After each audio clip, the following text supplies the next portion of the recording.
Hello everybody. Special little video of testimony. I'm actually down at my parents' right now, which doesn't really happen for reasons I think and many of my viewers can understand, but I'm going to make some strange testimonies while I'm here. So I've talked about the one gift that got me hurt really bad in life, and everybody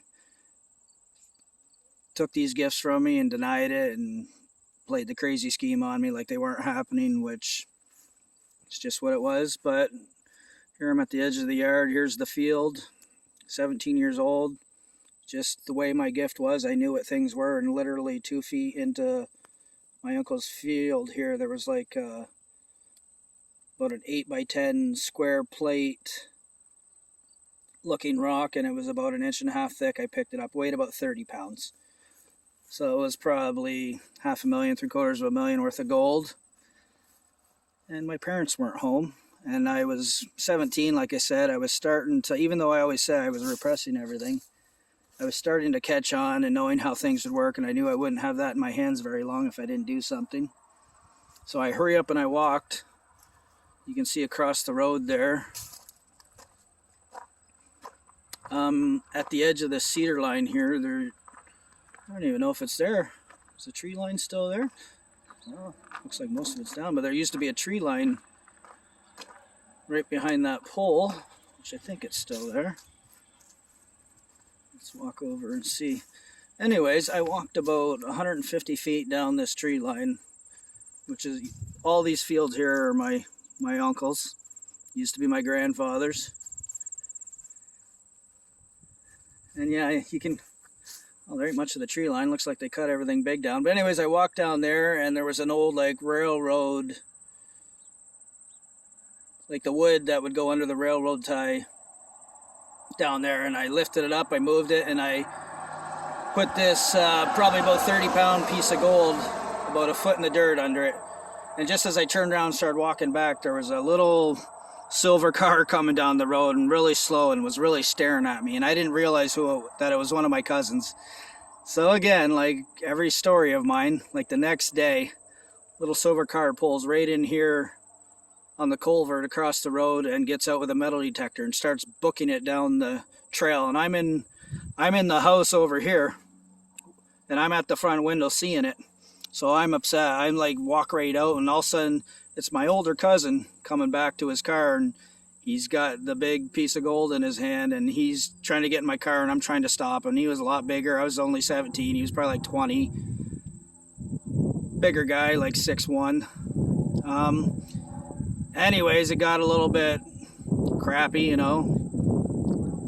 Things got a little rough. He slammed the door and almost ran me over backing out of there so quick and took off with it. So that happened at 17.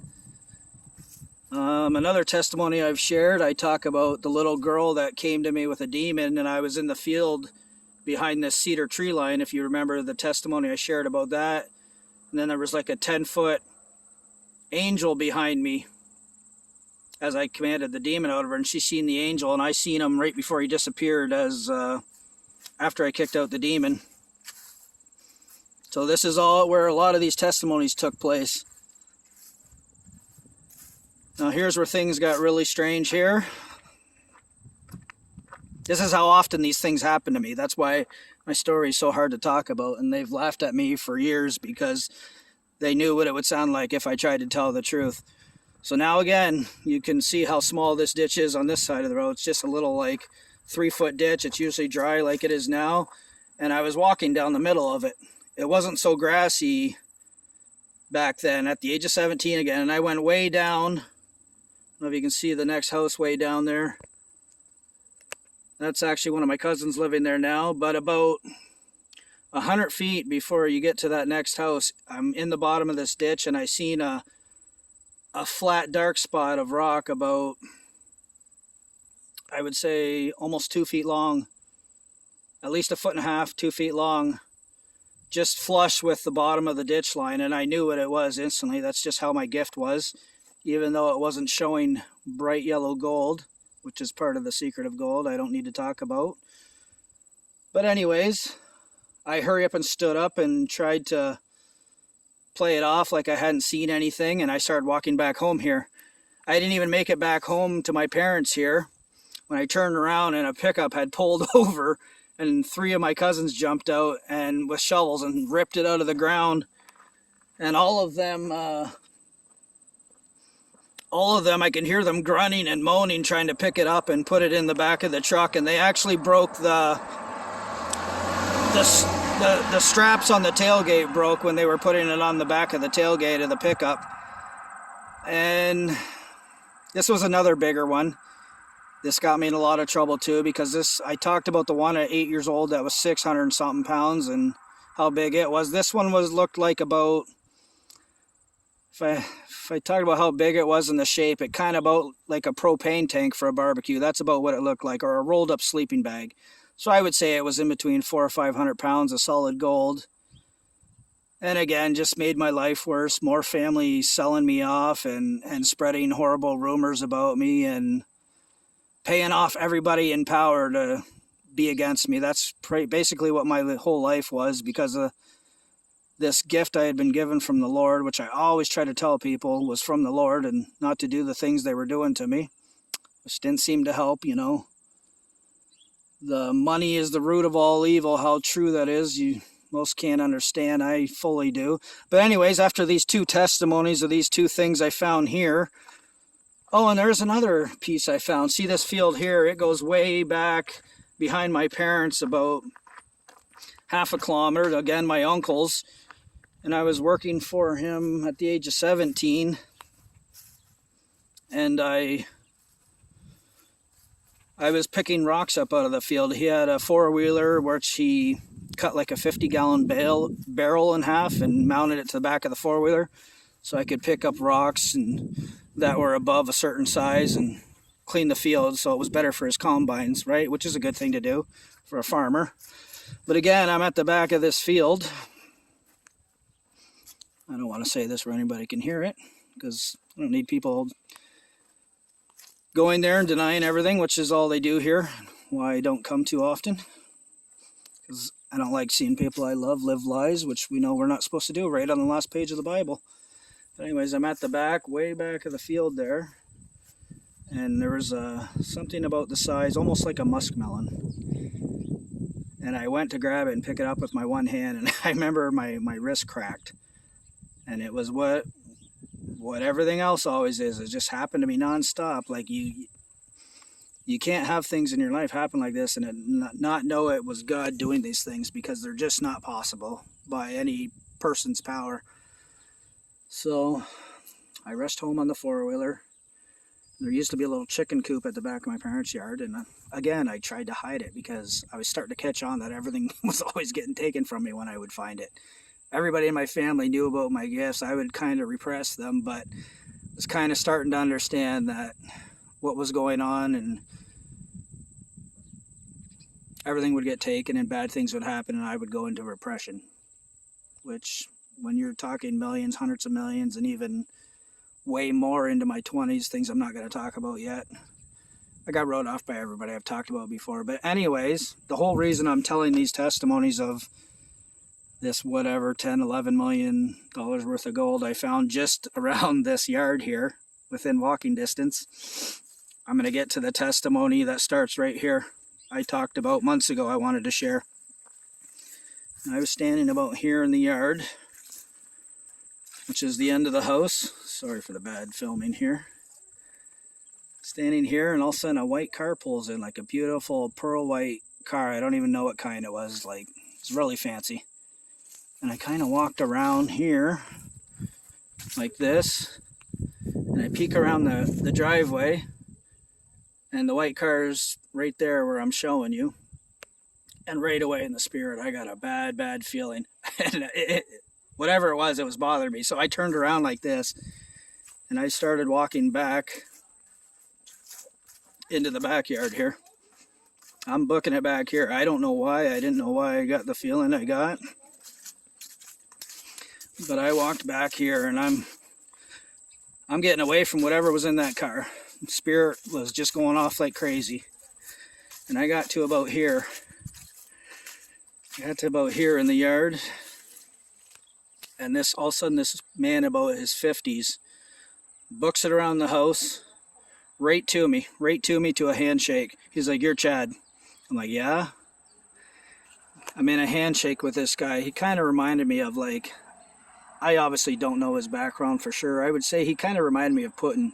Not like exactly, but he had like the blue eyes, and if I had to guess, like, he just reminded me of a older Russian dude. Who knows? I don't know. He wasn't really a person at all. I'll get to that. But I look over and everything was weird. My little brother's over there on the deck. And instead of coming over seeing what's going on, he slips into the patio door there, right into the house. And I'm like, what is going on? Like, my little brother just snuck in the house really quick. I'm shaking hands with this guy. And as I'm shaking hands with him, all of a sudden my parents come in. So he's standing here and my parents are right here, and we're in like a little 8-foot circle, the four of us. And as I'm locked in a handshake, all of a sudden I'm looking eye to eye to him, and his eyes weren't like ours. Like, we have just the pupil in the center of our eyes. Well, this was a fallen angel I was shaking hands with, and the Lord instantly told me when I was looking into his eyes, his pupils went straight down to the bottom of the color, like the bottom of the iris. They were circle, but went straight down to the bottom. So they were different, and the Holy Spirit, the Lord told me exactly what was going on as soon as I seen his eyes, and I said, "Are you a fallen angel?" And he looked at me. And one thing I can tell you about angels, I've seen good and bad angels. They have much more control. I've never seen one on either side lose their patience. Like, they don't get the anger. They just have really good control, we'll say that. And he just calmly looked at my parents, and he said, "We're going to have to kill him." And he was talking about me. And both my parents nodded in agreement. But anyways, many people talk about the angels and that, and I've tried to tell people they've been around for a lot longer, and if you want to get down to the real deep, dark truths, the Freemasons are a big part of what's running the world, but on top of them is the angels and Lucifer. They've been around pushing the button, pulling strings a lot longer than you can imagine. Even the people at the very top of the world are taking orders from them, and it's been that way for a long time.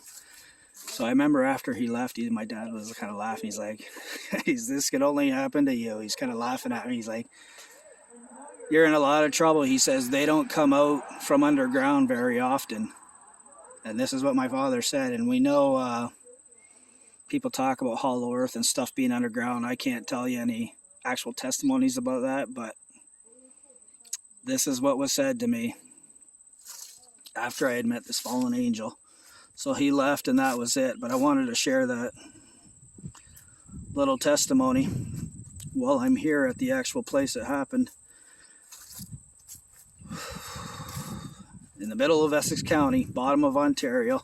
Just a little country place like this. Like, look at this. This is it. People would show up here. I have about 5 testimonies of people showing up while used to be a basketball net on the front of the garage there, and, "Hey, can you heal me?" And I'd be like, "Yeah, sure, no problem. You're healed." And that's how good the Lord was to me. God is so amazing. He'd be like, healed. One guy started crying. He's like, "I got in a motorcycle accident years ago. I haven't been to fully straighten my wrist for years." And I'm like, "No problem, man." Like, it was just so beautiful and easy for me. Like, and all glory to God. We can't do any of these things ourselves, but just so many testimonies I could share here. Anyways, I'm going to stop this one and start another one, because I have a dream I'm going to reshare while I'm here to tell it, that I've shared twice, and now I'm going to share it with the footage of what I seen. So anyways, you guys, love you guys. Take care.